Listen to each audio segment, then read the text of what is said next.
¿Qué tienen que recordar? ¿Qué debemos de recordar para el examen de la residencia? La definición, la epidemiología, un poco de la etiología y de las manifestaciones clínicas más el tratamiento. Son los principales subtítulos para este examen. Vamos a tomar algunos puntos en cuenta. La artritis reumatoidea es una enfermedad autoinmune, ¿no es cierto? Nuestras propias defensas nos atacan a la membrana sinovial. Es una inflamación crónica que se caracteriza por manifestaciones tanto articulares y extraarticulares. Entonces, para la residencia nos van a preguntar esto, ¿no? ¿No es cierto? Las manifestaciones extraarticulares. ¿Quién se afecta más? Sobre todo las mujeres, ¿no? Más o menos, dependiendo qué cortes, qué estudios empleen, está la relación de 3 a 1 entre mujer y varón. ¿Cuál es la causa? La causa es un desorden autoinmunológico, ¿no? Hay una autoinmunidad. Esto en fisiopatología lo vamos a ver exactamente. Y tiene un gran componente genético, ¿no? Tiene un gran componente genético que está los HLA-DR4 y el HLA-DR1, los dos principales. Hay una predisposición genética. ¿Qué tanto, más o menos, está entre el 60 al 70% de un factor de riesgo? Si la abuelita, la mamá tuvo, entonces el factor de riesgo es de 60.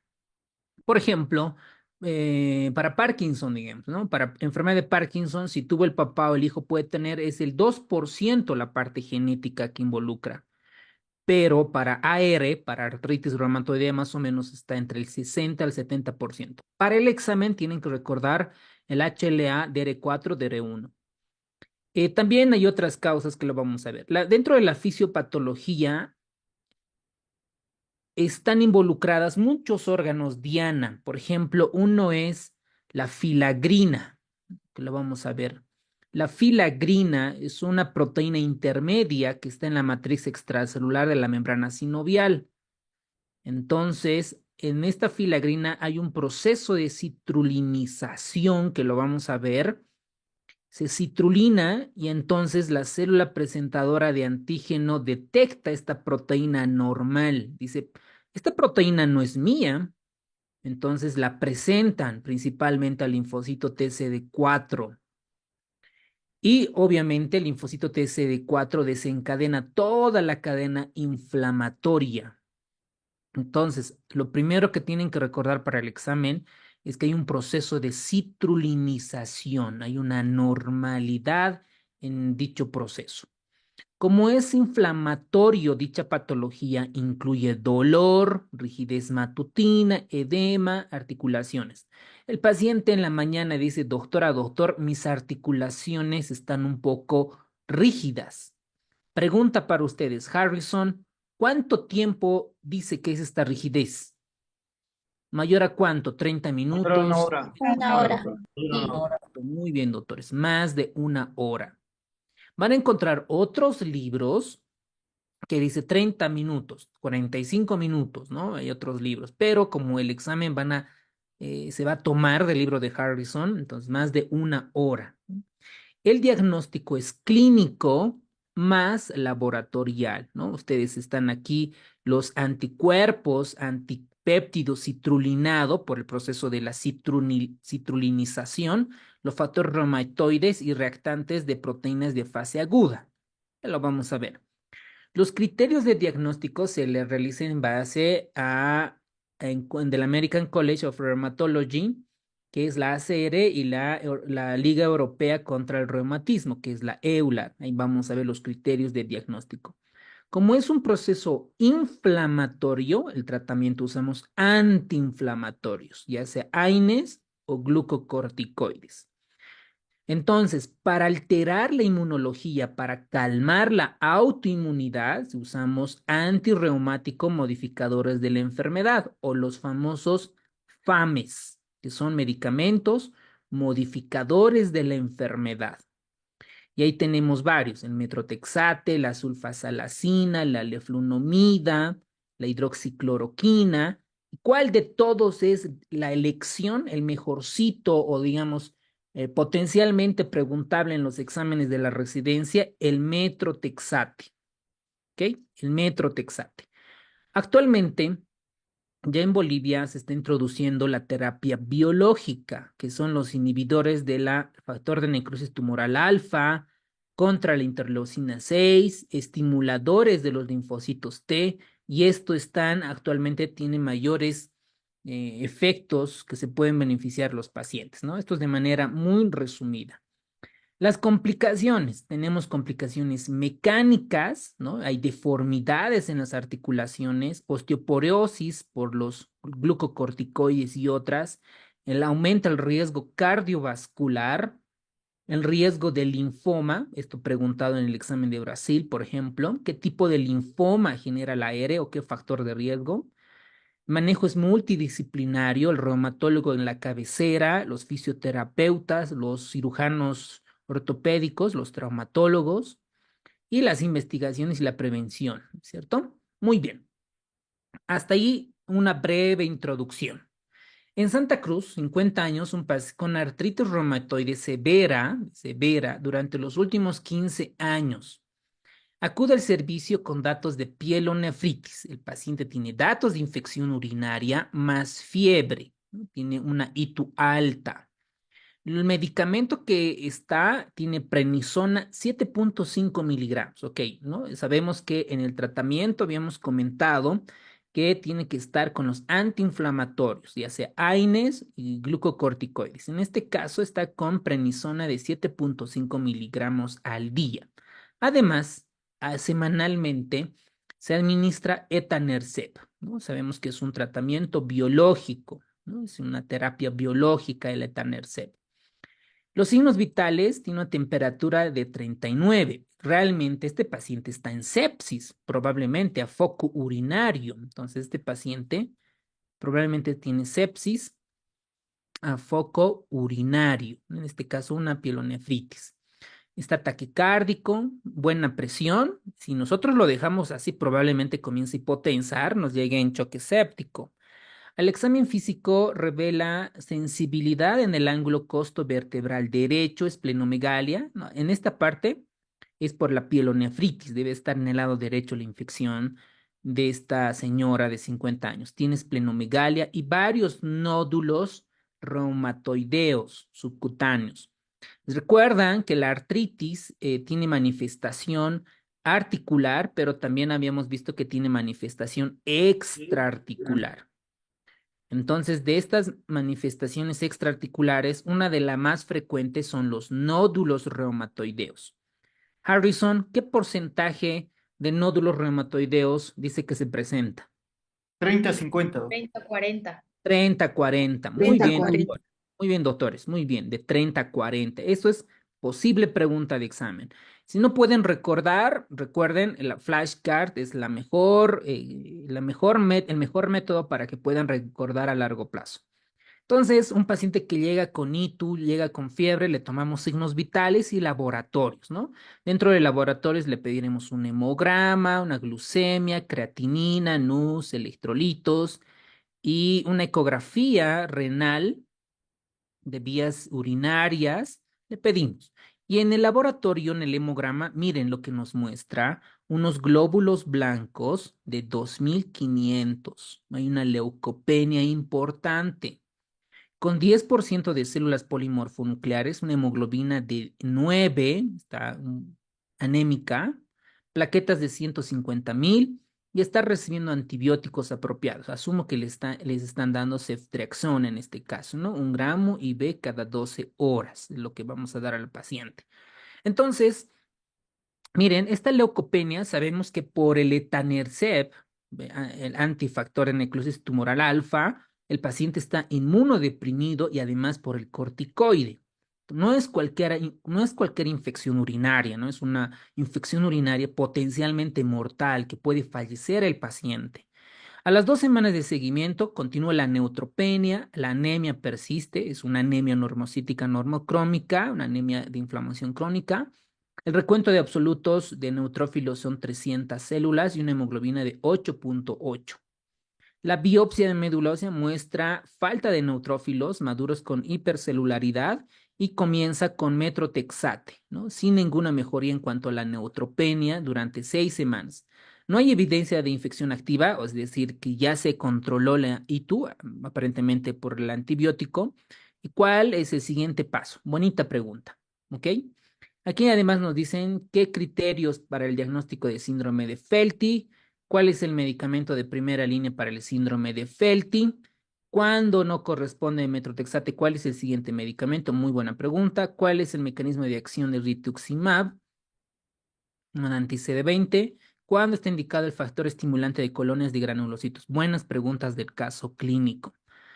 Un poco para adelantar, ¿en qué consiste el síndrome de Felty? Esplenomegalia, Esplenomegalia, neutropenia y neutropenia, nódulos nodulares. ujú, Eso, muy bien. Esplenomegalia, neutropenia, y nódulos. nódulos y en un paciente con AR, ¿no es cierto?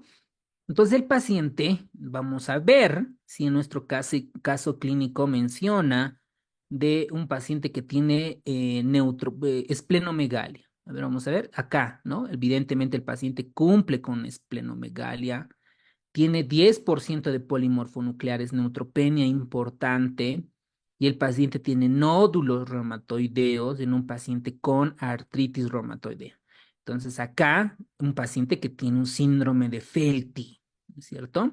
Tiene un síndrome de Felty. Bonito caso de la vida real en un paciente que presenta con estas características. Entonces el paciente tiene el riesgo de sufrir un síndrome de Felty que se caracteriza principalmente por la esplenomegalia y la neutropenia. Entonces ustedes deben recordar cuál es la definición de neutropenia, porque en hematología hay una complicación que es la neutropenia febril, ¿cierto? El tratamiento de primera línea para la neutropenia con síndrome de Felty es el metrotexate, posible pregunta de examen, ¿no? Para el Felty es el metrotexate. Ahora, hay pacientes que no responden al síndrome de Felty, entonces se puede modificar con otros manejos en manejo de primera línea para el síndrome de Felty. Y en pacientes que toman un inhibidor de TNF-alfa, debe suspenderse y evitar lo posible. Entonces, este paciente que está acudiendo por una ITU, este etanercept, se mantiene pendiente porque es un inmunosupresor importante y podemos agregar acá el metrotexate, ¿ok? El metrotexate. Entonces, en pacientes que deben recibir una prueba adecuada de 4 a 6 semanas de tratamiento de metrotexate antes de considerar que no responden. Si no responde al metrotexate, ahí se añade rituximab, rituximab. Ahora, el factor estimulante de colonias de granulocitos, este está indicada cuando los neutrófilos están menos de 1000 en un paciente con una infección activa. Un caso complejo, bonito en cuanto al contenido académico para poder retroalimentar, ¿ok? Entonces, acá dentro del etanercept vamos a considerar suspender el etanercept y comenzar con rituximab, ya que el paciente no está mejorando dicha neutropenia, ¿ok? Muy bien. Vámonos a, este es otro caso clínico, ¿no? Lo voy a hacer de manera rápida por cuestión de tiempo. Este dice en Oruro, un caso de una paciente con AR, con artritis reumatoide, diagnosticada 34 años después, ¿no? Y 7 años después de la exposición laboral con sílice de una planta de porcelana y la radiografía muestra opacidades circulares de 1 a 5 centímetros de diámetro distribuidos en ambos lados. Entonces, aquí tenemos la radiografía de las interfalángicas de un paciente con AR y evidentemente se muestran los nódulos, ¿no es cierto?, en un paciente. ¿De qué síndrome estamos hablando? De Kaplan, Kaplan. Kaplan, Kaplan, ¿ok? doctor. Síndrome de Síndrome Kaplan. de Kaplan, ¿ok? Sí. No recuerdo si es Nódulos y con C, neumocoliosis. ¿ok? Con C, Con C está bien, con Es C con está. C. entonces, el síndrome de Kaplan no es nada más que nódulos pulmonares en un paciente con AR, y estos nódulos pulmonares pueden ser pacientes que se fueron expuestos al sílice, ¿no? Pacientes laboralmente que están expuestos a este componente y puedan ocasionar el síndrome de Kaplan. Aquí nosotros vemos una tomografía en ventana pulmonar y evidentemente se muestra un nódulo. Miren, otro nódulo. Y en ventana mediastinal, lo mismo, ¿no? Se ven los nódulos. Se toma biopsia. Aquí nos ayudaremos con el cirujano de tórax. Ingresa al nódulo y toma la biopsia. Y miren, en la biopsia de sacabocado se muestran los famosos nódulos reumatoideos. ¿Ok? Un síndrome de Kaplan. Muy bien. Entonces, ¿qué debemos recordar en cuanto a la artritis? Es una inflamación crónica de características autoinmunitarias. Aquí le pondría, en vez de desconocido, autoinmunitarias. Autoinmunitaria. Es caracterizado por una poliartritis simétrica, es decir, las ambas manos están comprometidas, periférica. Puede existir destrucción ósea cuando ya es tardía la inflamación y también tiene manifestaciones extraarticulares, como por ejemplo los nódulos subcutáneos, ¿ok? Que están del 30 al 40%. También ataca el pulmón con pleuritis, enfermedad intersticial difusa. También ataca el corazón con pericarditis, ¿ok? Los vasos sanguíneos como vasculitis, los ojos, la epiescleritis y otros, ¿ok? Lo vamos a ver. Y la incidencia aumenta entre los 25 y 55 años. Perfecto. Pueden contestar en el chat qué tipo de antígeno Ah, leucocitario humano está asociado a la artritis reumatoide. 30 segundos en el chat.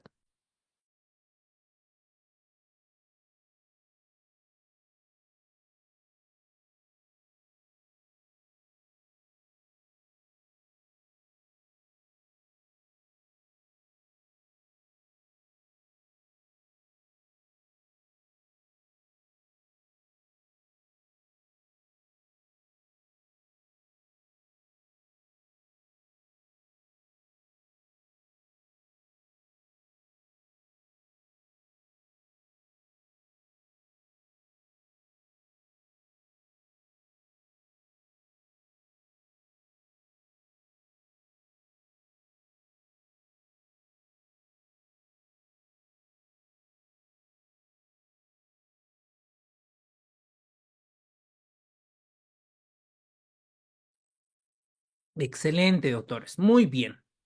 La causa, no hay una identidad sola, ¿no ve? Como Mycobacterium tuberculosis produce la tuberculosis, ¿no? Hay factores de riesgo. Sabemos que hay una predisposición genética. Habíamos comentado oscila entre el 60 al 70%, dependiendo de qué corte lean, qué cortes. Y dentro de la genética está involucrada el HLA-DR4 y el HLA-DR1. Estos son en la predisposición genética. También se ha demostrado que el fumar puede desencadenar la inflamación, la autoinmunidad. Factores hormonales. Las mujeres premenopáusicas tienen mayor riesgo de que sugiera la autoinmunidad. Entonces parece ser que las hormonas sexuales femeninas es un factor de riesgo. En la infección se ha detectado algunos virus, la obesidad y los antecedentes familiares. ¿Ok? Entonces, como ustedes bien contestaron, la respuesta es el HLA-DR1 y el HLA-DR4. Eso no se pueden olvidar. Dentro de la fisiopatología, a ver, vamos a dibujarnos y cualquiera de ustedes puede repetir, ¿ok? Vamos a imaginarnos acá una articulación, una interfalángica proximal. Ahí tenemos una articulación, luego está recubierta por cartílago, ¿no? Su membrana sinovial, y está recubierta. Y dentro de esta vamos a hacer un pedazo de biopsia, un pedacito acá. Aquí tenemos los fibroblastos, ¿ok? Los fibroblastos tienen la fórmula fusiforme, ¿no? Vamos a poner acá, fibroblasto. El fibroblasto se encarga de sintetizar el colágeno, específicamente el colágeno tipo 4 y otras, ¿no? El colágeno tipo 2, por ejemplo. Y por fuera está acá la matriz extracelular. Aquí está el ácido hialurónico, los glucosaminoglicanos, los proteoglicanos, todo lo que es la matriz extracelular. Es como la red de un arco de fútbol, ¿verdad? Este fibroblasto puede madurar a un fibrocito, ¿no? Que es un poquito ya más abultado el fibrocito, ¿no? Fibro, ¿no? De fibroblasto que secretan fibras de colágeno. Entonces, dentro de esta matriz extracelular hay otras proteínas, ¿no? Muchas proteínas. Por ejemplo, aquí vamos a tener unas proteínas denominadas la bimentina. Otras proteínas, por ejemplo, tenemos la filagrina. Otras proteínas de la matriz extracelular, el colágeno tipo 2. ¿Ok? Muchas proteínas, glucoproteínas de la matriz extracelular, normalmente, ¿no es cierto? Entonces, en el proceso de síntesis de estas proteínas, donde está el dogma de la vida, estos recuerdan por pregrado, está la síntesis, ¿no? Primero está la traducción, ¿no? Primero está la transcripción, traducción y la síntesis, ¿no es cierto? La transcripción normalmente es del ADN al ARN, específicamente el ARN mensajero. Y la traducción, el ARN mensajero trae los aminoácidos correspondientes para unir esta cadena de aminoácidos y para formarse péptidos, oligopéptidos, péptidos y proteínas. ¿Ok? Más o menos así. Entonces, en este proceso, lo voy a poner acá de otro color, de negro, lo que pasa es que la arginina se citruliniza con un aminoácido denominado la citrulina, ¿ok? Entonces hay un proceso de citrulinización de estos péptidos, ¿ok? De estos péptidos hay un proceso de citrulinización. Entonces, acá viene la célula presentadora de antígeno, ¿no? Aquí está nadando la célula y vamos a dibujarnos una célula presentadora de antígeno. Y su núcleo, y esta es la célula presentadora de antígeno. Identifica a estas proteínas anormales, estas proteínas citrulinizadas. Y dice, yo célula. Digo, ¿qué pasa con estas glucoproteínas anormales? ¿Por qué se han citrulinizado? ¿Por qué? Los tenemos que eliminar. Entonces, la célula presentadora de antígeno reconocen estas proteínas citrulinizadas, le presentan al linfocito TCD4. Es alucinante aquí la parte inmunológica. Entonces, el linfocito TCD4 lo que hace es sintetizar muchas interleucinas, principalmente interleucina 4, y esta interleucina 4 va a reclutar al linfocito B. Y el linfocito B va a madurar a una célula que es la célula plasmática. Y la célula plasmática es la que se encarga de sintetizar anticuerpos, ¿no? Es en forma de Y, anticuerpos sintetiza. Entonces, estos anticuerpos van a ir a atacar a estas proteínas citrulinizadas. Vamos a tener acá en laboratorio, vamos a encontrar los anticuerpos ¿no? Antipéptidos citrulinizados o antipéptidos citrulinizados. Luego también vamos a encontrar otros anticuerpos contra la fracción C de la IgG. ¿De qué estoy hablando? Contra la fracción C de la inmunoglobulina G. Este es el famoso factor reumatoide. ¿Ok? Entonces, así más o menos la fisiopatología. Además, para terminar esta parte, la célula presentadora de antígeno, dentro de esta articulación, va a sintetizar otros factores, otras quimiosinas, principalmente el factor de necrosis tumoral alfa, va a sintetizar la interleucina 6. Y toda esta cadena, perdona que es interleucina 6, todos estos mediadores van a amplificar la inflamación. Entonces el paciente en la mañana se despierta y dice, doctora, doctor, me duelen las articulaciones, tengo rigidez. ¿Ok? Más o menos esta es la fisiopatología de manera resumida, didáctica y al punto en cuanto a la artritis reumatoidea. ¿Ok? Muy bien. ¿Alguien puede repetir, por favor? ¿Algún voluntario, voluntaria, ahí de La Paz, de Cocha, de Santa Cruz, Sucre, Oruro, Potosí, Tarija, Trinidad? ¿Algún colega? Bueno, los voy a esperar.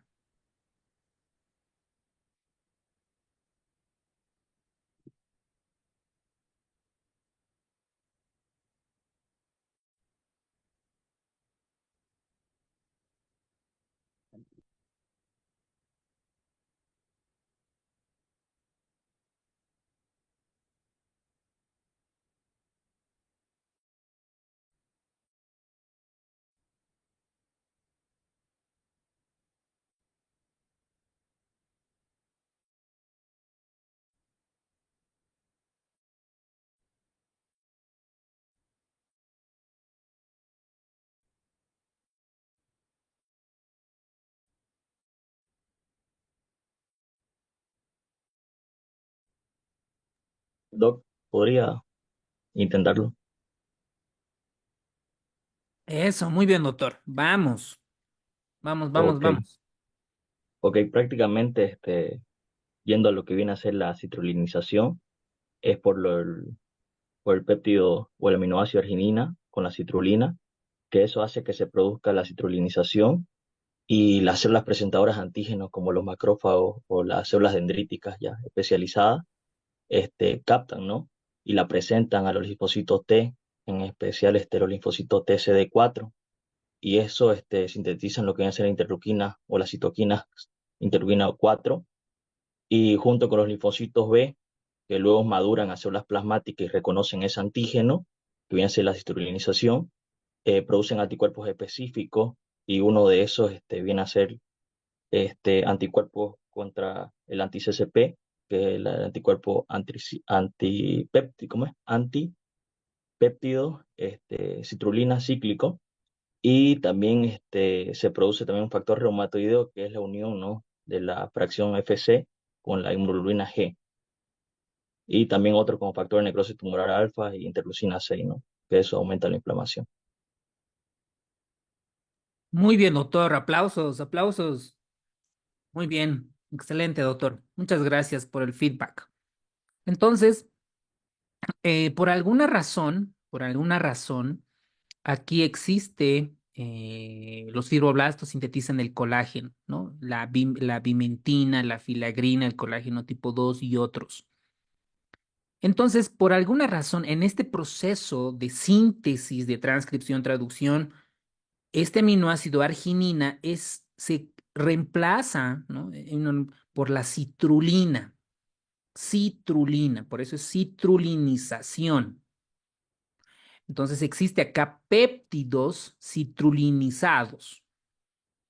Entonces la célula presentadora identifica a ese enemigo, lo quiere identificar, por eso es un trastorno autoinmunitario, porque la célula presentadora de antígeno amplifica, dice, ve el linfocito TCD4, quiero tu ayuda, sintetiza la interleucina 4 y recluta al linfocito B. Y el linfocito B madura, se convierte en célula plasmática y la célula plasmática sintetiza los anticuerpos, el anti-CCP y el FR, el factor reumatoide. ¿Qué es el factor reumatoide? Es un anticuerpo, uno de estos, un anticuerpo contra la fracción constante de la inmunoglobulina G, o sea, es decir, tiene la fracción variable y tiene la fracción constante. Entonces, contra esto va el factor reumatoide. ¿Ok? Entonces, y además, al mismo tiempo, amplifica la inflamación sintetizando el factor de necrosis tumoral alfa y la interleucina 6. Por eso es muchos medicamentos, como el etanercept que tenía nuestro paciente, van a ir contra esto, contra el TNF alfa. Hay muchos medicamentos igual contra la interleucina 6 y con las JAK, por ejemplo. ¿Ok? Muy bien. Entonces vamos a poner acá, vamos a descartar y otra vez. Muy bien. Entonces, hay una proteína, ¿no? Intercelular e intracelular, que es la bimentina, la filagrina, el colágeno tipo 2. Estas proteínas experimentan una conversión de arginina en citrulina, el proceso de citrulinización o citrulinación. Y las proteínas citrulinizadas son reconocidas como extrañas por las células presentadoras de antígeno.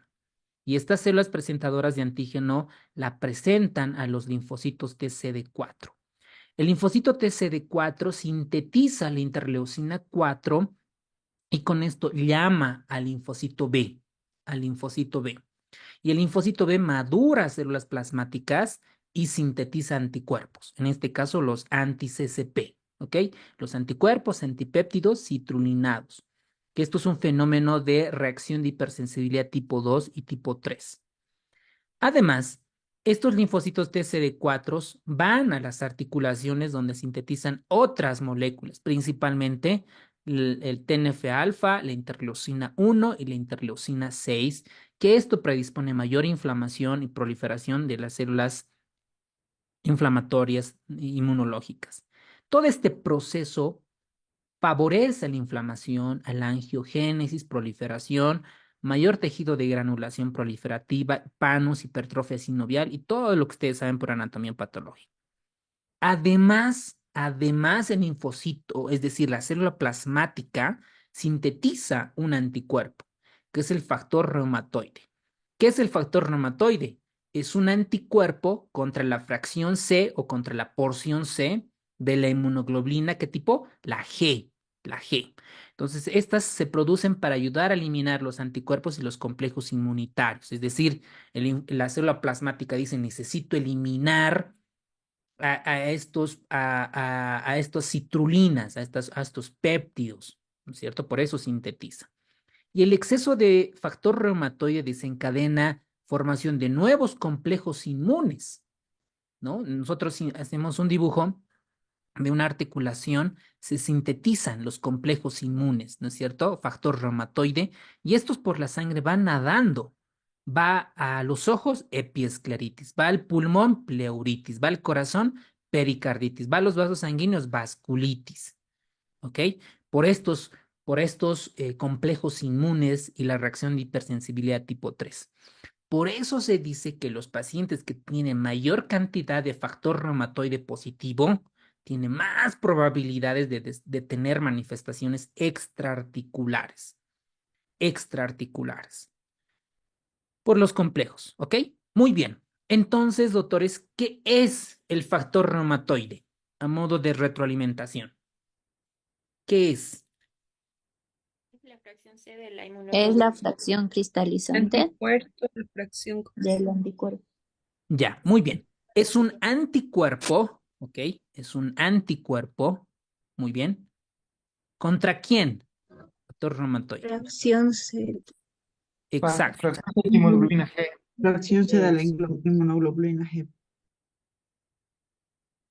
un anticuerpo o un inmunoglobulina o gamma globulina tiene una fracción AB y tiene una fracción constante. Entonces, el factor reumatoide va contra la fracción constante, ¿no? La fracción constante ¿de quién? De una inmunoglobulina tipo G. ¿Ok?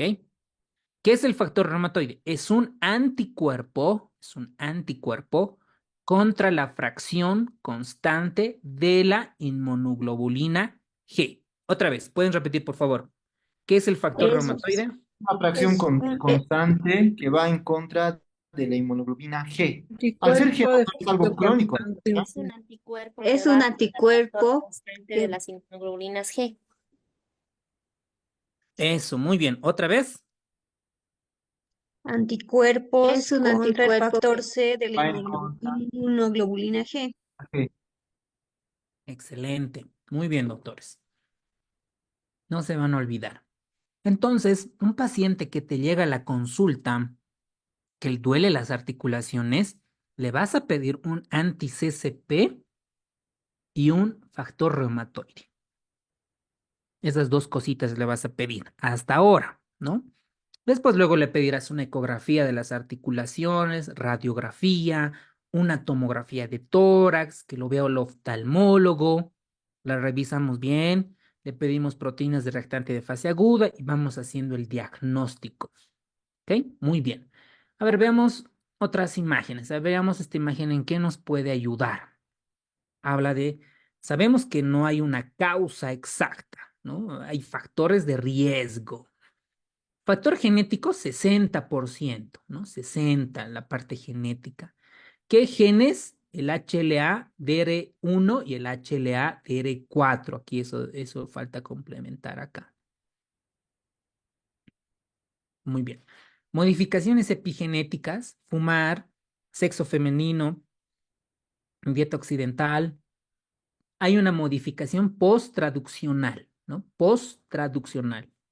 ¿Se acuerdan del dogma de la vida? Era transcripción, traducción y síntesis.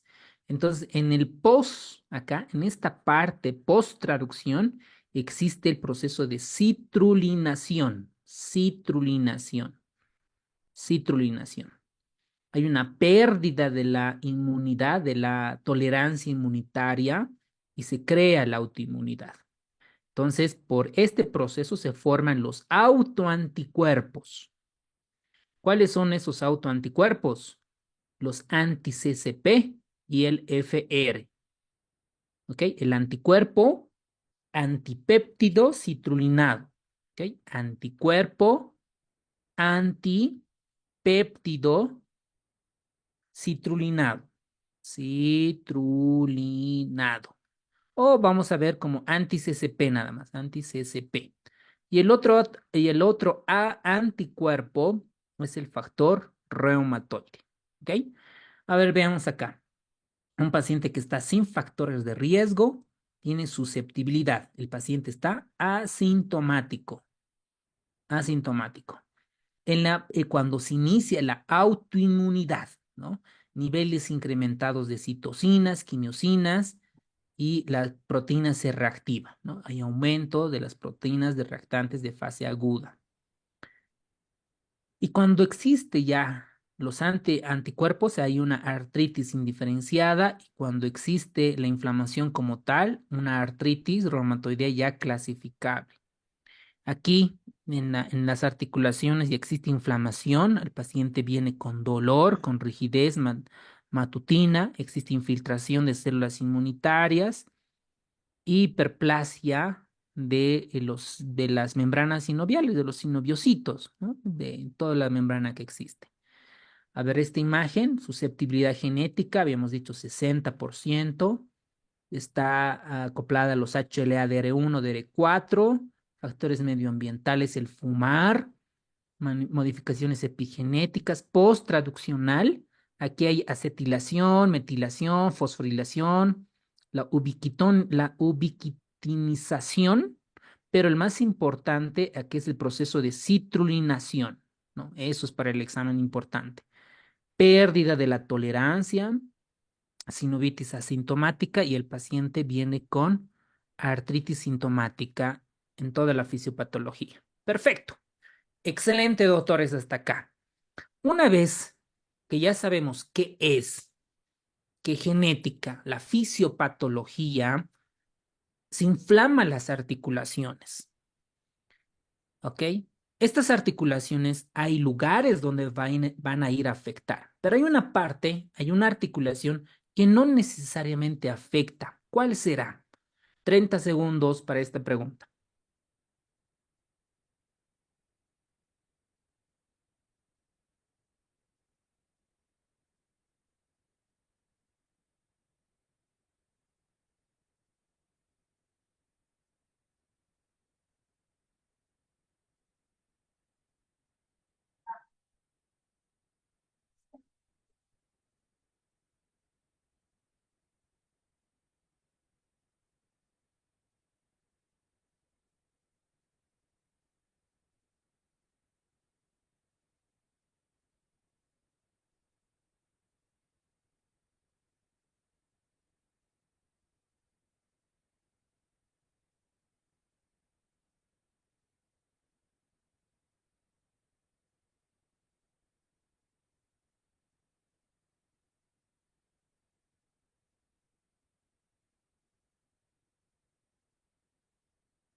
Excelente, doctores. Muy bien, están estudiando muy bien.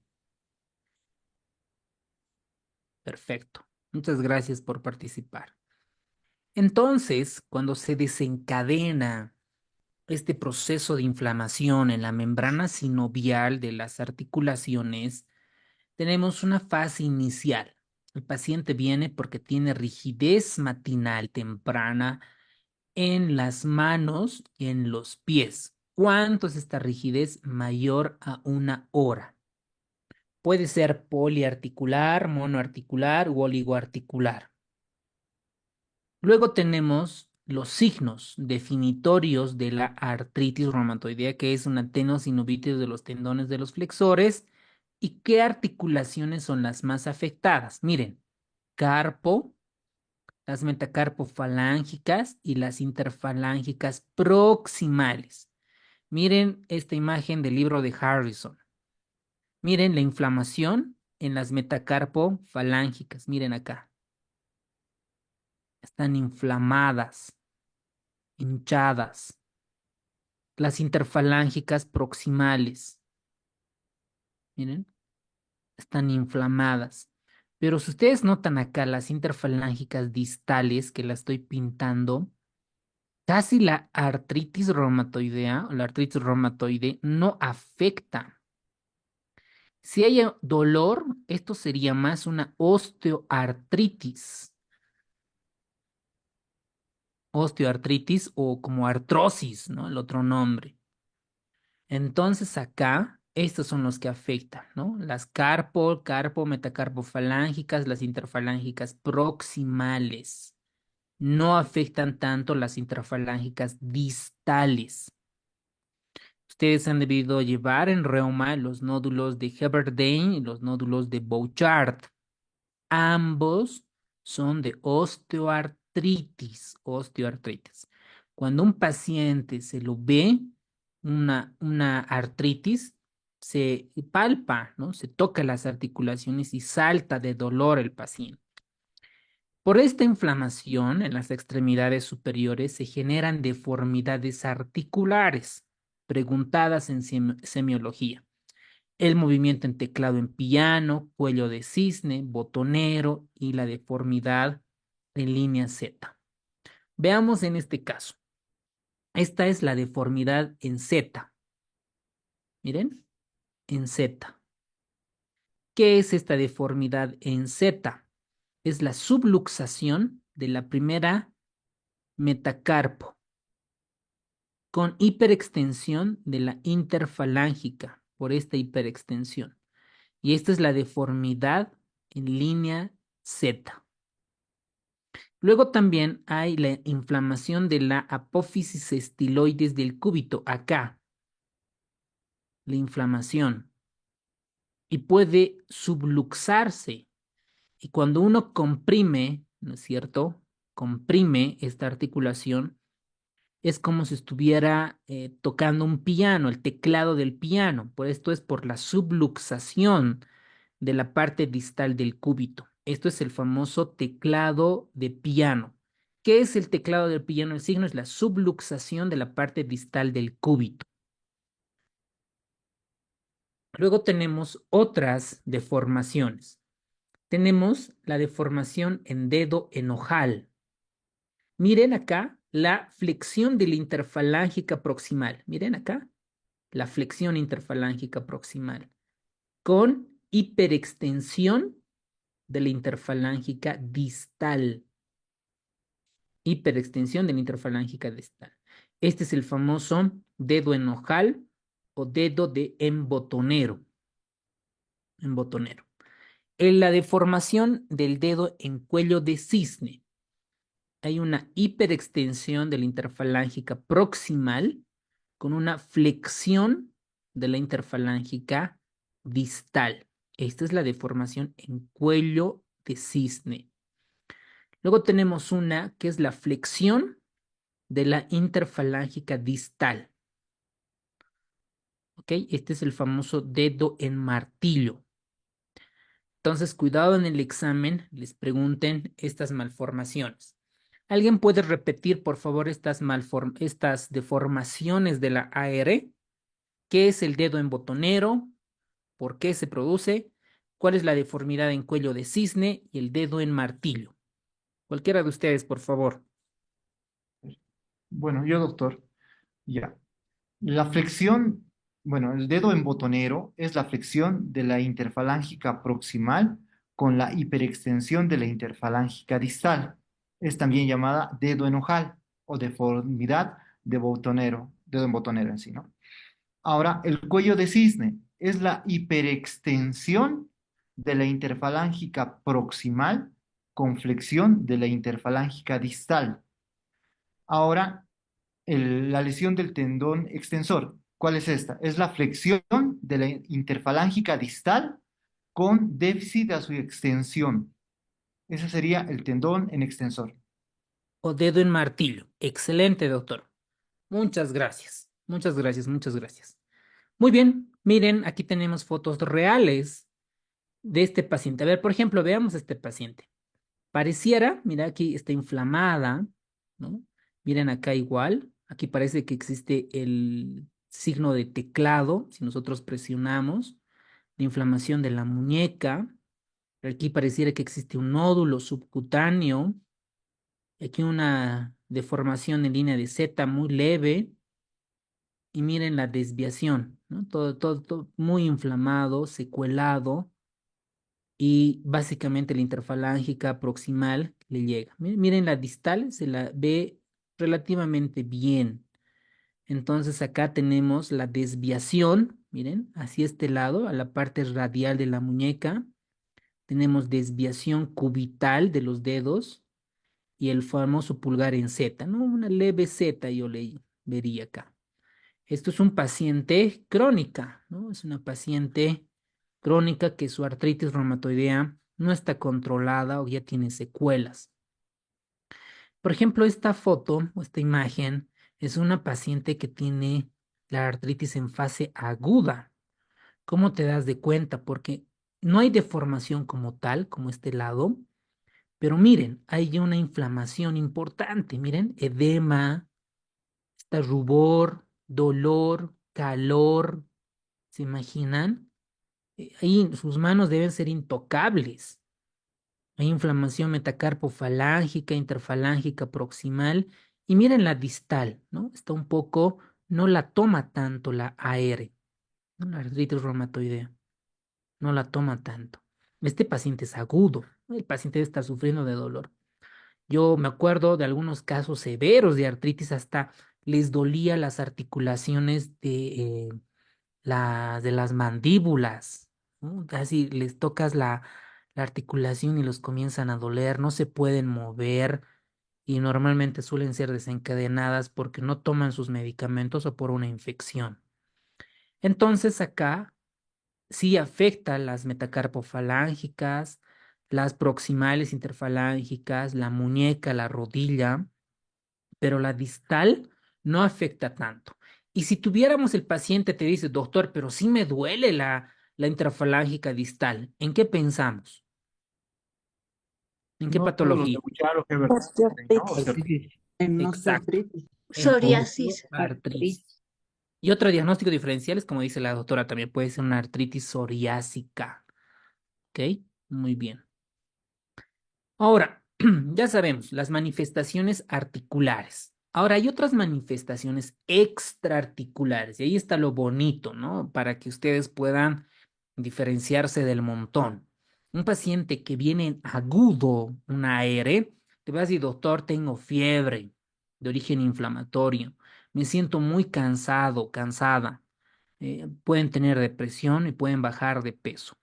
Si un paciente tiene fiebre y tiene AR, básicamente este paciente está en un proceso agudo. Entonces debemos de atenderle, dar el mejor tratamiento.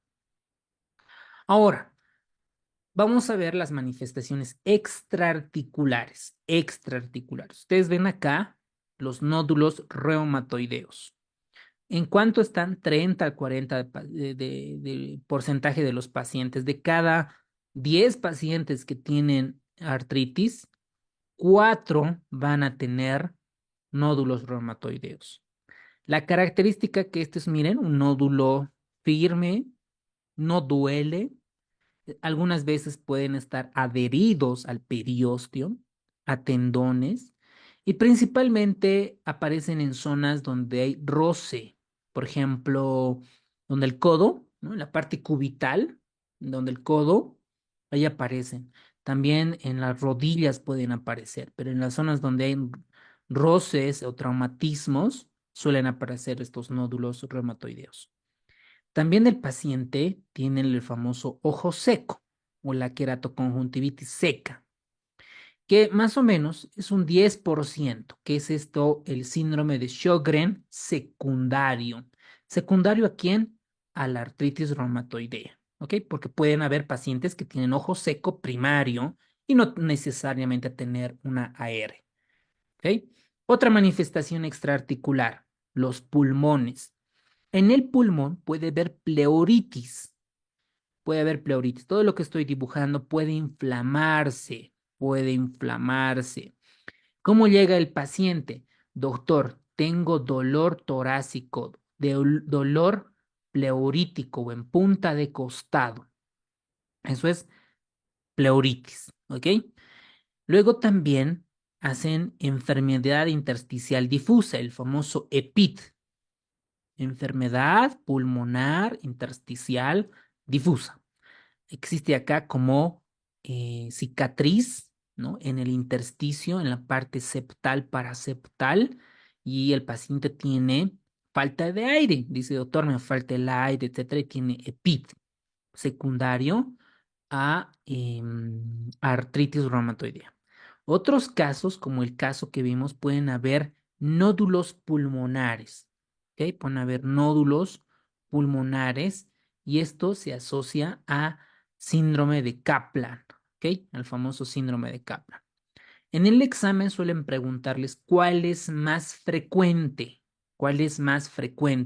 derrame pleural, nódulos, EPID o pleuritis. La respuesta es Pleuritis. pleuritis, ¿ok? La respuesta es pleuritis, es la manifestación más común en el pulmón. En el corazón lo mismo, pericarditis. Para que ustedes recuerden para el examen, es la membrana que les envuelve al órgano, ¿ok? ¿Qué es el síndrome de Kaplan? El síndrome de Kaplan fue descrito por primera vez en los años 53 por el doctor Anthony Kaplan en un paciente con neumoconiosis de Cardiff y en la tomografía se evidenciaba nódulos reumatoideos. Nódulos. Esto en un paciente, sobre todo en pacientes que trabajan con mineros del carbón y además el paciente tenía artritis reumatoide. Entonces aquí nosotros vemos una tomografía. TACAR significa tomografía computarizada de alta resolución, TACAR, ¿no? Donde muestra los nódulos reumatoideos de tamaños variados de 1 a 5 centímetros y cumple el famoso síndrome de Kaplan. Muy bien. Manifestación cardíaca. ¿Cuál es lo más frecuente? Pericarditis. ¿Ok? La pericarditis. Un paciente que tiene pericarditis puede tener derrame pericárdico. ¿Cómo es el dolor torácico? El dolor puede estar Punta de irradiado costado. a los trapecios. Y raya Trapecio. trapecio. Eso, muy bien, doctores. Irradiado a los trapecios. ¿Y qué se modifica? ¿Qué se modifica?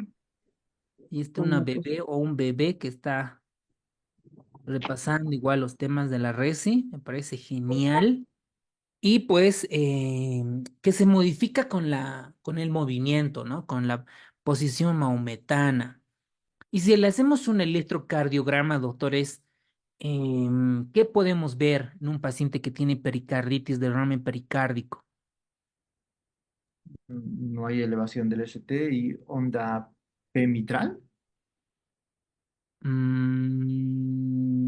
¿Ya? Puede haber un supradesnivel en todas las derivaciones, ¿ok? Con movimiento cóncavo. A ver, vamos a dibujar. Onda P, a ver, permítame. La onda P, Q, R, Y la T, miren la T, supradesnivel, pero cóncava. Miren, voy a exagerar. Cóncava en todas las derivaciones. ¿Ok? Y lo que además vamos a encontrar si tiene derrame pericárdico es alternancia eléctrica. Para que no se olviden, vamos a buscar ahora en el Google, a ver, un electrocardiograma, para que no se olviden dónde está finalizada mi presentación. Descartar. A ver, ¿dónde estás? ¿Mi pantalla pueden ver? No, que no sé por qué se desconecta. No se ve. Ya, a No, ver, acá no se a ve. ver.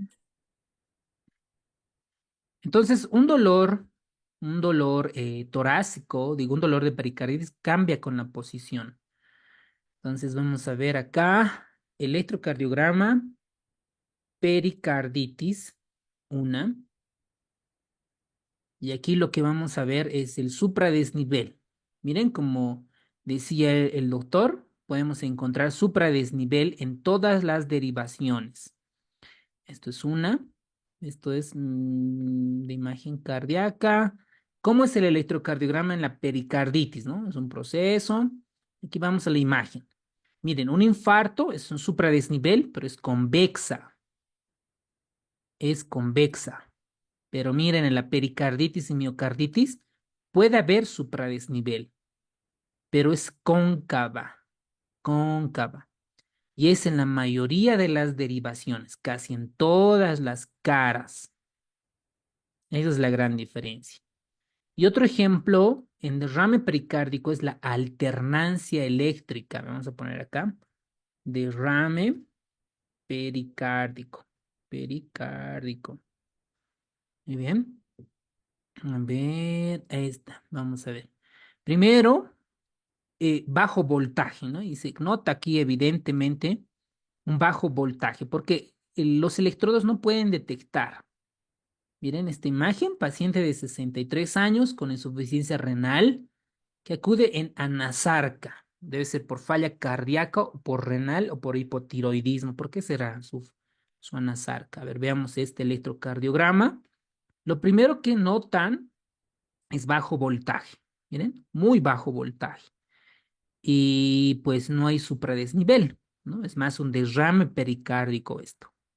Entonces, y alternancia eléctrica, a ver, vamos a ver si hay.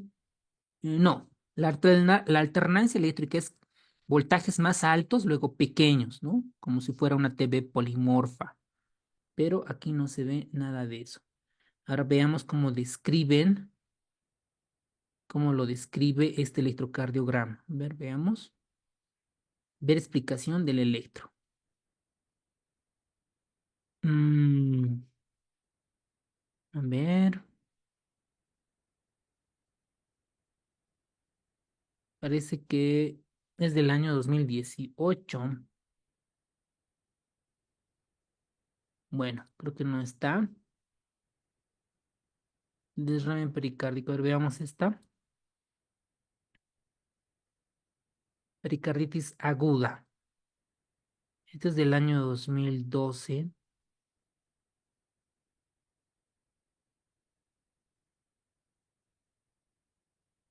Miren, el caso clínico es un varón de 16 años con dolor torácico y febrícula. Acudió a urgencias hace 10 días por sugestiva por pericarditis en tratamiento y está en tratamiento con ibuprofeno 600 cada 8. Esto suele ser, por ejemplo, después de una infección respiratoria. Y miren acá, miren lo bonito que es este electro. Miren el supradesnivel, miren el supradesnivel en D2, cóncava. Miren, en D3, supradesnivel cóncava, ABF cóncava. Después donde aquí tenemos en B2, supradesnivel, pequeñita. Miren en D1, D2, supradesnivel. Esto es característico de un paciente con pericarditis aguda. Esto es seguramente secundario a una infección. Normalmente suelen ser virales estas pericarditis. A ver qué le han dado acá. Ibuprofeno, algunos muestran y con colchicina mejoran, ¿no? Las guías te dicen que colchicina además. Electrocardiograma muestra elevación del segmento ST, D2, D3 a BF, de B3 a B4 con concavidad hacia arriba. Y este es el famoso signo silla de montar. Tras mejoría inicial de los síntomas, se reinicia 24 con clínica superponible, niega datos de falla cardíaca, pruebas complementarias, la radiografía de tórax, me hicieron un ecocardiograma y miren el derrame pericárdico. Este es el ventrículo derecho, el ventrículo izquierdo, miren el derrame pericárdico, qué bonito. Y no hay datos de taponamiento, quiero ver si le han dado colchicina. A ver, le trajeron 400 cc. Le dijeron, ¿no? Que es idiopática versus viral. Ahí está. Le dieron de alta en tratamiento con colchicina 0,5 más dicicloverina, no sé qué es esto, esta es la dicicloverina, no sé qué es. Aspirina 500 cada 8 y corticoides más 30 miligramos. Aviso severo más su pantoprazol. Muy bien. Eso es un paciente con pericarditis, ¿ok? Entonces, un paciente en AR pueden tener pericarditis, 10%, ¿no es cierto? 10%. Muy bien. Las vasculitis. Las vasculitis pueden tener en forma de púrpuras y petequias. Miren, este paciente en las extremidades inferiores tiene púrpura. ¿Cuál es la diferencia entre púrpura y petequia, doctores? Semiológicamente hablando. Ustedes ven un paciente, les llega a tu consultorio, la urgencia, y ven sus extremidades inferiores con estos puntitos rojos. ¿Y qué es? ¿Ustedes dicen que es petequias o es púrpura? ¿Qué creen que es? ¿Cómo se diferencia? Por el diámetro de las lesiones, doctor. Son Ya, muy petequias. bien. Ok, ¿cómo es en los diámetros? Si no me equivoco, las petequias pueden medir hasta 1 centímetro y las púrpuras son lesiones de más de 1 centímetro. Ya. Otro comentario.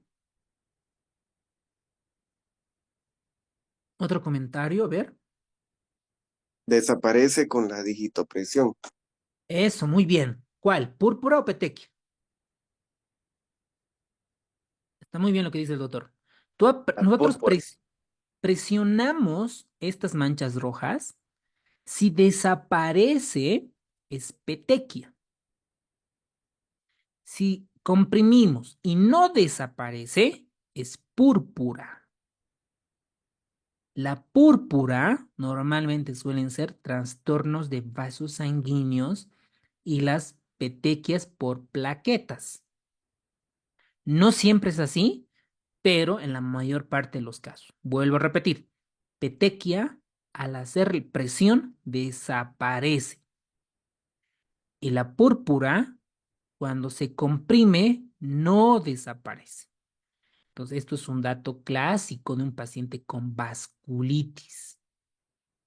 Y esto pues es menos, ¿no? Menos del 1-2% en un paciente que pueda tener vasculitis. Otro, la AR también afecta la médula ósea. Como es un trastorno inflamatorio, el paciente va a tener anemia por disminución de la hemoglobina, aumento de las hepcidinas, bla, bla, bla, bla, bla. Es una anemia normocítica, normocrómica o puede ser hipocrómica incluso en algunos datos, ¿no es cierto? Es una anemia de trastorno inflamatorio crónico. Y el síndrome de Felty es nuestro caso clínico. El paciente tiene neutropenia, tiene esplenomegalia y puede tener nódulos reumatoideos. Pero estos dos son la clave. Neutropenia, esplenomegalia en un paciente con AR, ¿no? Menos del 1% de los pacientes tienen. Otra manifestación es la enfermedad de Still del adulto. Es una artritis idiopática juvenil de inicio sistémico. Además, puede tener una erupción maculopapular en famoso rosa salmón, una rosada. La verdad es que nunca vi un paciente con estas características. Sí, las otras, ¿no? Pericarditis, pleuritis, vasculitis, nódulos de reumatoide, ni qué decir, ¿no? Es un paciente con AR. Y pues aquí tenemos un libro, el copy-paste del libro de Harrison, en ocular, keratoconjuntivitis seca. ¿Cuánto por ciento era, doctores? La... 30, 40. No, que 30, son 40. No, no, no. Los 10%. nódulos, 10%. nódulos, 10%, 10%. esto, Eso, eso, bien. doctor. Muy bien. Lo que no pueden fallar en el examen es los nódulos reumatoideos, ¿ok? Nódulos reumatoideos, eso sí, 30 al 40%. ¿Dónde está? Aquí debe de estar, a ver. Nódulos Las reumatoideos, rodillas. nódulos reumatoideos, del 30 al 40. Luego, como siguiente está el Sjögren secundario, la queratoconjuntivitis seca, 10%. Esos dos tienen que aprenderse en porcentajes. Si sé que vas a fallar, flashcard, ¿ok? Flashcard, no hay otra. Luego están el 1%, ¿no? Está, por ejemplo, el FELTI, está síndrome de Kaplan, las pleuritis, las pericarditis, nefropatía membranosa, ¿no? Amiloidosis secundaria. De la columna cervical, ¿no? Está la mielopatía cervical. En la parte hematológica está la anemia, síndrome de Felty. Y esto, miren, leucemia de linfocitos granulares grandes. Vasculitis, osteoporosis, ¿ok? Multifactorial. Estos pacientes al mismo tiempo pueden tener enfermedades cardiovasculares, por eso fallecen los pacientes, osteoporosis, ¿ok? Y hipoandrogenismo. Acá tenemos aquí cómo afecta la columna cervical. Normalmente no afecta la columna torácica lumbar, posible pregunta de examen. ¿Ok? Principalmente afecta el aire. ¿Qué parte de la columna? La columna cervical. ¿Ok? Columna cervical, columna cervical. Y esto se diagnostica por radiografía en extensión y flexión en cuanto a la radiografía o la resonancia magnética. Y si hay inestabilidad, el tratamiento es con el neurocirujano o con el traumatólogo que hace la alta especialidad en columna. Entonces, para el manejo de la vía aérea, igual, ¿no? En el ATLS les van a enseñar que estos pacientes con aire no se hiperextiende la mandíbula ni el cuello. Bueno, esto es la epidemiología. Sabemos que las mujeres son más afectadas. Las consideraciones genéticas, el HLA-DR1, el HLA-DR4, los factores de riesgo, que ya lo vimos, la histopatología, ya junto con la fisiopatología, la patogenia lo vimos ampliamente, cómo es que la célula precedentadora de antígeno ataca a los péptidos citrulinidados y se generan los autoanticuerpos, el anti-CCP y el factor reumatoide.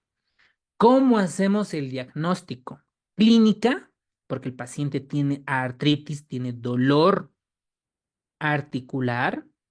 Le pedimos laboratorio, factor reumatoide y los anticuerpos anti-CCP y las proteínas de reactante fase aguda, proteínas de reactantes de fase aguda como la PCR, está mal esto, PCR y la velocidad de eritrosedimentación, el BES. Le pedimos una radiografía de las articulaciones, una ecografía de las articulaciones. Y aquí tenemos los criterios de diagnóstico para AR. Miren, con esto termino y atentos. Cada una de estas variables toma 4 variables, doctores. 4, miren. Una, articulación. Segundo, laboratorio, el factor reumatoide y el anti-CCP. Los reactantes de fase aguda, tanto la PCR y la velocidad de retrosedimentación y la duración de los síntomas, el tiempo. 4 variables. De estos 4 variables, cada variable tiene un puntaje. ¿Ok? Si esta puntuación es mayor a 6 puntos, cumple las condiciones para declarar que el paciente tiene artritis reumatoidea definitiva. Nadie puede dudar. Más de 6 puntos. Ahora, vean, una articulación grande, hombro, codo, cadera, rodilla, tobillo, más o menos 0 puntajes. Cuando hay afectación de 2 a 10 articulaciones grandes, le da un puntaje. De 1 a 3 articulaciones pequeñas, ya sea metacarpofalángicas, interfalángicas, proximales, carpos, 2 puntos. De 4 a 10 articulaciones pequeñas, 3 puntos, o mayor a 10 articulaciones, 5 puntos. ¿Cómo califico? Lo tengo al paciente y comienzo a palpar los dedos, comienzo a contar. Cuando nosotros vemos un paciente con AR, tenemos una hojita, ¿no? ¿Cuántas articulaciones están afectadas? Y vamos contando al paciente. Toma su tiempo, ¿no? Media hora, una hora, ver a un paciente bien. Y le pedimos el factor reumatoide, ¿no? Miren esto. Si el nivel positivo bajo para factor reumatoide o los anti-CCP es menos de 3 veces del valor umbral, ¿ok? Del límite de inferior a la normalidad, es 2 puntos. Si tenemos más de 3 veces del valor normal, 3 puntos. ¿Ok? Entonces, el factor reumatoide anti-CCP juega un rol importante. Y otra son las proteínas de reactantes de fase aguda. Si estas están elevadas, es un puntaje. Y si estas tienen mayor o igual a 6 semanas, como un mes y medio, otro puntaje. Entonces, un paciente, por ejemplo, que tiene 5 puntos en articulaciones y tiene factor reumatoide y anti-CCP altas, y lo más probable es que esté alta las proteínas reactante fase aguda, y es más de 2 semanas, probablemente ya tiene una AR definida. ¿Qué le pedimos? El anti-CCP. ¿Qué tienen que saber del anti-CCP? Que tiene mayor especificidad. ¿Cuánto de especificidad? 95%. Y el factor reumatoide, su especificidad varía entre el 75 al 80%. Entonces, entre la anti-CCP y el factor reumatoide, lo más importante, o sea, el más específico es el anti-CCP. ¿Ok? Muy bien. Y obviamente van a estar elevadas las proteínas C reactiva y la velocidad de sedimentación o eritrosedimentación. Entonces, las pruebas serológicas, tenemos factor reumatoide, miren la sensibilidad, 70%, el ANA 3.50, y aquí nos falta los antipéptidos citrulinados, igual está 70%. Miren la especificidad, 90% de los anti-CCPs. Ahora, cuando un paciente tiene un anti-CCP, lo más probable es que sea una historia de AR agresiva. Ahora, el factor reumatoide, cuando está elevado, no necesariamente es patognomónica de AR, porque el factor reumatoide igual puede elevarse en otras enfermedades infecciosas, como sepsis, itus y demás. Entonces, por eso es importante solicitar los dos componentes, el anti-CCP y el factor reumatoide. El ANA nos va a ayudar para ver qué tipo de otras enfermedades autoinmunitarias tiene, como por ejemplo lupus. Si nosotros aspiramos ese líquido sinovial, vamos a encontrar entre 5.000 a 50.000 células por microlitro, pero esto no es necesario para el diagnóstico. En la radiografía, ¿qué vamos a encontrar?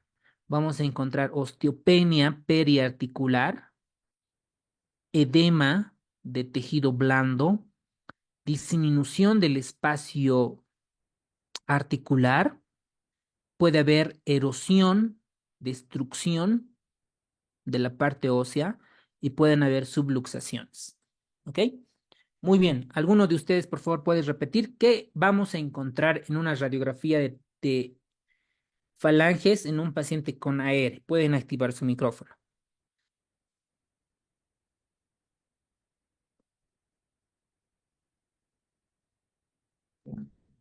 Ya pues, Ya, doctores, no tengan doctor, miedo. en la radiografía simple encontramos osteopenia periarticular y también erosiones subcondrales, ¿no, doctor? En sacabocados también se dijera esa imagen, doctor. Y la tercera, ¿no? Esta sería la imagen en sacabocados. Sí, súper, doctor, excelente. Sí. Y en la fase avanzada, destrucción intensa y una subluxación del colapso articular o disminución del espacio articular, ¿no? Excelente, ¿no? En el espacio interarticular. Perfecto, muy bien. Y en la ecografía detecta tempranamente, datos de sinovitis. Y obviamente la resonancia nos va a detectar sinovitis, derrames articulares y otros cambios. Y la evolución clínica depende que el paciente haya o no haya ido de un reumatólogo para que pueda darle su metrotexate y demás, ¿ok?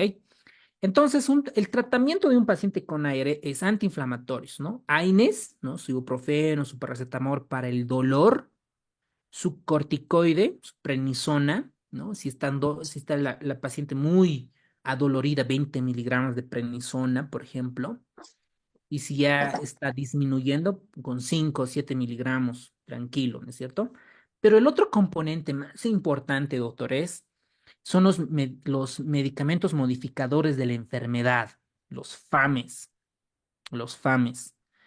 Y estos van a tener efecto al mes, a los 2 meses, 3 meses, en promedio en 2 meses.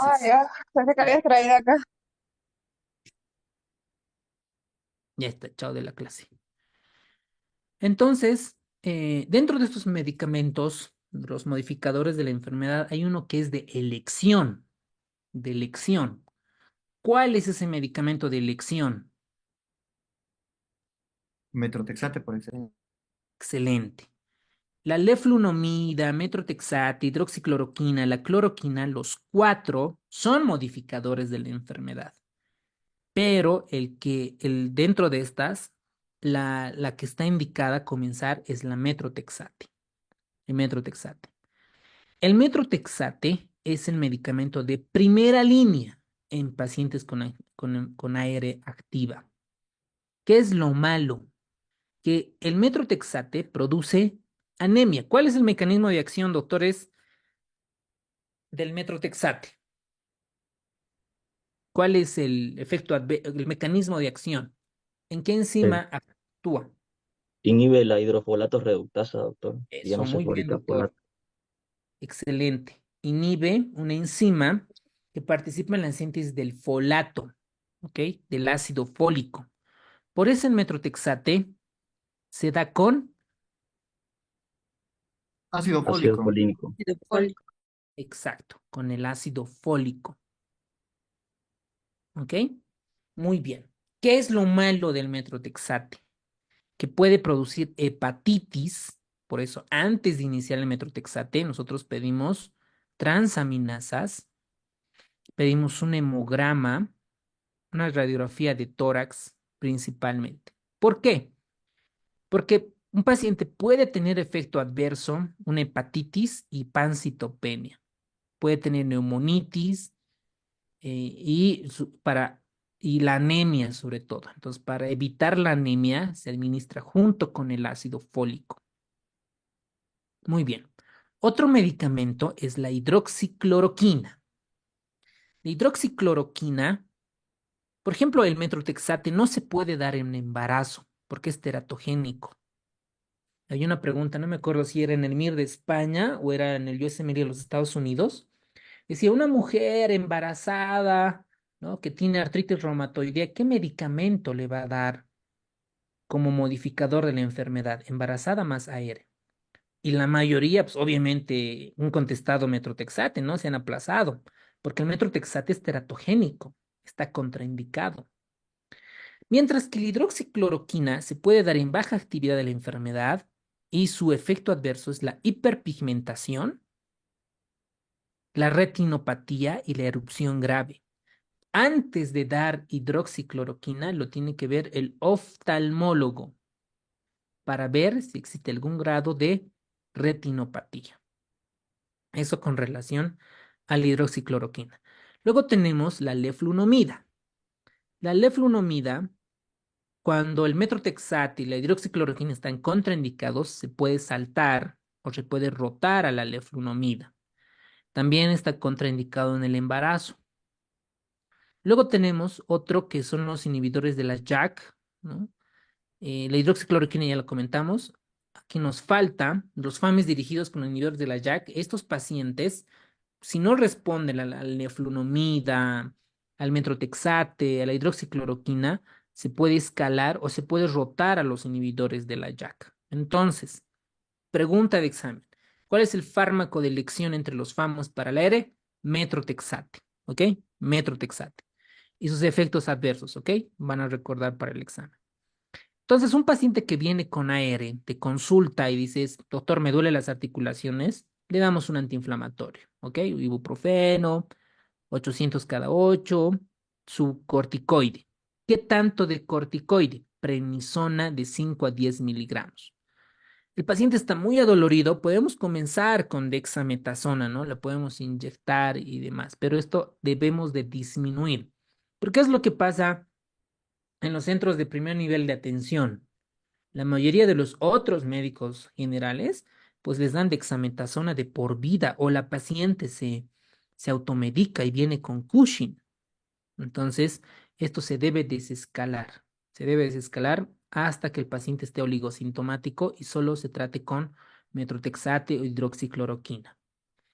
Ahora, eso con relación. Dentro de los antirreumáticos modificadores de la enfermedad, el más indicado es el metrotexate. Vuelvo a repetir. Luego tenemos los productos biológicos. Esto es el boom. Los que van a hacer reumatología van a hacer primero medicina interna y luego reuma o directo a reuma, que se puede en algunos departamentos de nuestro país. Esto es donde se tienen que capacitar más. Porque esto un internista no lo va a manejar. Un emergenciólogo intensivista peor. Aquí van mucho los reumatólogos para usar estos. Estos medicamentos no son baratos. No son baratos. Entonces, justamente para esto. Y obviamente hay pacientes privados que sí los pueden pagar. Están los famosos anti-TNF-alfas. Tenemos el abatacept, ¿no? Estos productos biológicos, tenemos los fármacos anti-TNF-alfas, tenemos los anakinra, el abatacept, el rituximab, el tocilizumab. Y estos son los reumas donde se capacitan para poder comenzar a dar estos medicamentos. Luego tenemos los inhibidores micromoleculares como el tofacitinib. El tofacitinib es un inhibidor de la JAK1 y JAK3. Principalmente van a inducir la activación de los linfocitos T y los linfocitos B en la inflamación. Esta se puede utilizar sola o en combinación con el metrotexate. Y eso es el boom ahorita para los reumas, para los pacientes que tienen AR. Solo que es caro, ¿no? Por ejemplo, en el seguro donde yo trabajo, y también tengo entendido otros seguros, no cubren la terapia biológica. Por ejemplo, en el seguro donde estoy tenemos rituximab y en algunos casos tenemos tocilizumab. Y estos casos podemos usar, ¿no? Y el reuma se explaya con estos medicamentos. El Doctor, tratamiento de la... del Perdón. tocilizumab, el precio del tocilizumab varía entre 7.000, creo, la ampolla o el botecito, ¿no? 6.000 Sí, bolivianos. sí, sí, sí, así está, ¿no? 5.000, 6.000, más o menos está el tocilizumab. Es un anti-interleucina 6, por ejemplo, ¿no? El tocilizumab, su efecto colateral es que puede perforar el intestino, puede hacer perforación intestinal y demás, ¿no? Entonces ya esto es más de subespecialidad en cuanto al tratamiento de las manifestaciones extraarticulares es más, depende, ¿no? Si el paciente tiene pleuritis, pues si tiene derrame pleural, extraemos, ¿no? Si tiene pericarditis, le damos su aspirina, colchicina, su ibuprofeno. Entonces, dependiendo qué patología esté, comenzamos a utilizarlo. Y aquí tenemos la tabla del libro de Harrison, donde nos ve, ¿no? Veamos primero por orden, ¿no? Primero es el metrotexate. Ahí tenemos las dosis. En la semana es de 10 a 20 miligramos cada semana, ¿ok? Por vía oral. Y una vez a la semana, su ácido fólico. Hepatotoxicidad. Por eso es importante pedir un hemograma y transaminasas, ¿no? Por mielodepresión. Categoría X, está contraindicada, contraindicadísima. Sus efectos adversos más gastrointestinal. La valoración inicial, un hemograma y un perfil hepático. Hepatitis viral, radiografía de tórax. Vigilancia, hemograma, concentración de creatinina y función hepática cada 2 a 3 meses. Más importante. Luego podemos saltar a la hidroxicloroquina, ¿no? Antes, oftalmo, porque puede generar daño retineno que es irreversible. También se han identificado cardiotoxicidad, discrasias sanguíneas. Por eso es importante el fondo de ojo y campimetría cada 12 meses cuando un paciente usa hidroxicloroquina. Sulfasalacina, esto ya no lo vi en la parte práctica, pero sí mucho metrotexate, hidroxicloroquina, incluso los sales de oro. Esta es la sulfasalina, solo por teoría sé, ¿no? Que puede ocasionar granulocitopenia, anemia hemolítica en pacientes con deficiencia de la glucosa 6-fosfato deshidrogenasa, como las anemias hemolíticas que lo vieron. Luego tenemos la liflonomida, hepatotóxica, mielodepresión y los inhibidores TNF-alfa. El más usado, a ver, infliximab. Yo no creo que nos pregunten las dosis del infliximab.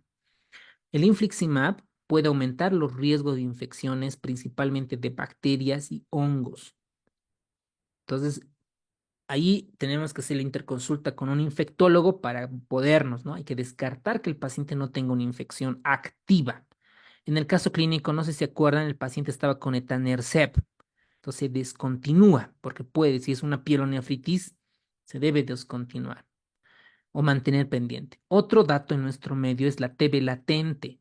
La TB latente. Esto el infectólogo pedirá cuantiferón, ¿no es cierto? La PPD para ver si el paciente requiere alguna isoniazida para comenzar tratamiento con el infliximab. Entonces aquí es importante, miren acá el PPD. Miren, la reacción con PPD. Esto para ver TB latente. Lo mismo pasa con nosotros, ¿no? El etanercept, el certolizumab, el golimumab, para ver sobre todo TB latente con PPD. Luego tenemos otros, ¿no? El abatacept, el anakinra. La mayoría de estos, es importante descartar que el paciente no tenga infección activa y TB latente, ¿no? TB latente, infección activa, sobre todo la reactivación con estas. Entonces aquí es importante hacer la interconsulta con el infectólogo. Muy bien. Dentro de la definición provisional del American College of Rheumatology, en cuanto a la remisión, con eso terminamos, doctores. ¿Cuándo voy a decir que un paciente está en remisión? Cuando tiene menor o igual a 1 de articulaciones dolorosas, ya sea dolorosa o hinchadas. Cuando la proteína C reactiva esté menos de 1 miligramo decilitro, principalmente. Entonces, digo, el paciente ya no requiere un corticoide, un anticuerpo o terapia biológica, solo con ibuprofeno, dosis bajitas de corticoides, suficiente para ese tipo de pacientes, ¿ok? Bueno, ya hemos visto los dos casos clínicos, vamos a ver este último, mujer de 35 años, derivada al reumatólogo desde atención primaria por dolores, rigidez creciente en sus dedos y muñecas hace más de 3 meses. La historia familiar revela que su madre había tenido artritis reumatoide, ahí tiene la parte genética, 60%. En la exploración, paciente estaba pálida por la anemia, asumimos. Sus, sus muñecas presentaban hinchazón, dolorosa bilateral simétrica. El paciente mostraba movimientos normales. El resto de la exploración, tranquis. Resultados analíticos, veamos. Factor reumatoide, 160. ¿Cuántos puntos es esto? Los anti-CCPs, 84 unidades internacionales. ANA negativo, proteína C reactiva, 18 miligramos decilitro. Y la velocidad de sedimentación globular, 48. Es decir, ¿cuántos puntos? Solo desde el punto laboratorial tenemos, doctores. ¿Cuántos puntos tenemos acá? 4 puntos, doctor. Muy bien, 4 puntos, ¿ok? Más la clínica, ¿no? Más la clínica 4. Sus muñecas presentaban hinchazón dolorosa, dice, bilateral y simétrica. Las muñecas, es una articulación grande. ¿Cuántos puntos tenemos hasta ahí? 6 puntos. Excelente. ¿Y con cuántos puntajes hacemos diagnóstico de AR definitiva? Mayor a Mayor a 6. Mayor a 6 Mayor a 6. puntos.